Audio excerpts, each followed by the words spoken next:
بسم الله والصلاة والسلام على سيدنا محمد في الأولين والآخرين.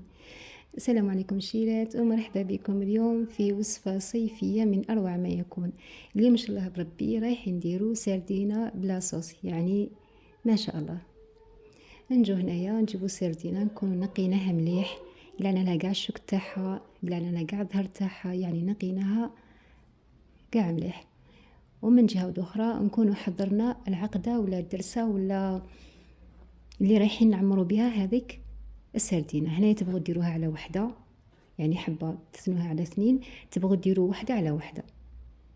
شا درنا في هذيك العقدة؟ درنا هنايا المعدنوس يكون مقطع رقيق، درت ثوم بودرة والثوم يعني ثاني فخاش، يعني طازج ربيته حبات وربيتهم.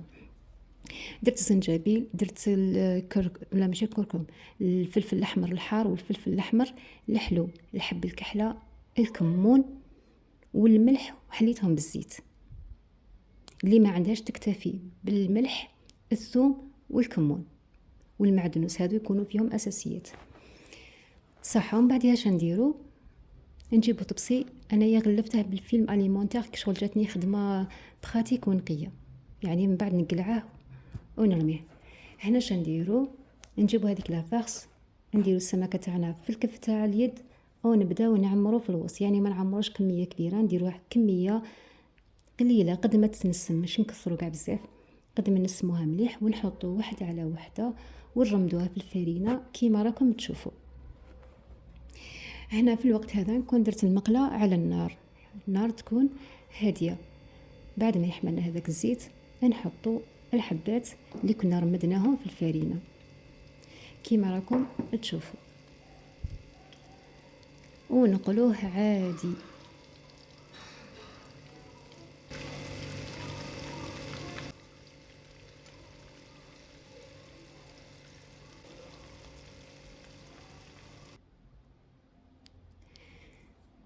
يعني حاجة سهلة ما تشدش اليد وحاجة خفيفة للصيف.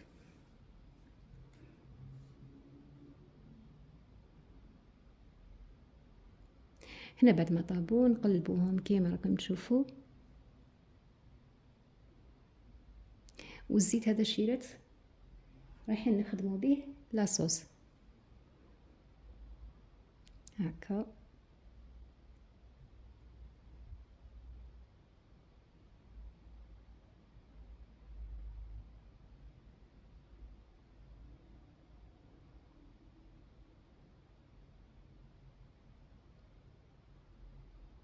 بعد ما يطيبوا هذوك الحبات تاوعنا اللي كتبهم لنا ربي، نديروهم في طبسي على جهه ونحضروا لاصوص تاعنا اللي رايحه تمشي معاه. الزيت هنايا شوفوا كي راه داير، يعني راهي فيه هذيك العقده هذيك، يعني راه منسم بهذيك التوابل. نحطوا عليه هنايا زوج حبات تاع طماطم، نديروا عليهم شويه تاع طماطم تكون مصبره، ورقه تاع رند. درت هنايا زنجبيل، فلفل الاحمر الحار والفلفل الاحمر الحلو شو الكمون. نخلطوهم كاع على مره كيما راكم تشوفوا هكا. الملح درتو تام التالي هكا. هنايا تبغوا ديروها صوص ليكيد زعما شويه خفيفه، زيدوا ليها شويه تاع الماء. تبغوا ديروها شويه ثقيله، خلوها كيما راه. يعني انايا الطوماطيش اللي درتها كانت شويه جايك شغل مايها فيها الماء بزاف. ونديرو هنايا شويه تاع الزعتر، نخلوها تغلي قد القوام اللي كي باغياتو، وطفي عليها النار. انا درتها شويه ثقيله هكا. وهنايا راهو جد فطور اللي كتبها لنا ربي كيما راكم تشوفوا، مع سلطه تاع الورق ومعها عصره تاع الليم. وهذيك هي لاصوص اللي صنعناها كيما راكم تشوفوا. حطيت عليها شويه تاع المعدنوس من الوجه تاعها وعصره تاع ليم. وبصحتكم الشيرات وان شاء الله نكون فتكم ولو بالقليل القليل. والسلام عليكم ورحمه الله تعالى وبركاته.